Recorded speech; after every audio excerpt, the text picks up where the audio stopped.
ከሰው ሁሉ መጥፎ ማለት አለይሂ ሰላቱ ወሰላም ከሰው ሁሉ ክፉ ማለት ሰዎች ለሱ ሸሩን ፈርተው ጥሩ የሚሆኑለት ሰው በቃ ይቆጠቁጡለታል፣ ይነሱለታል፣ ይስቁለታል። ሲሄድ ረፍት ይሰማቸዋል።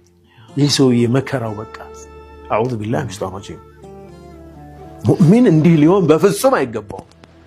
ሙእሚን ሰዎች በሱ ዙሪያ ሲኖሩ ኮንፈርት ነው ሊሰማቸው የሚገባ፣ ሰላም ነው ሊሰማቸው የሚገባ። አልሙስሊሙ መን ሰሊመ አልሙስሊሙና ሚን ሊሳኒሂ ወየዲሂ፣ እጁና ምላሱን ሰላም የሚሰማቸው በምላሱ እንደማይወጋቸው እርግጠኛ ናቸው። አብረውት ያሉት ሰው እጁ እንደማያጠቃቸው እርግጠኛ ናቸው። ይሄ አማና ነው። በቃ አላህ የሚፈልግብን ስብና ይሄ ነው። አማናህን የመወጣትህ ሌቭል እዚህ ጋር ባለህ ደረጃ ነው ማለት ነው። ሰዎች ጋር ባለህ ሙዓመላ፣ አላህ ጋር ባለህ ሙዓመላ፣ ከሰዎች ጋር ባለህ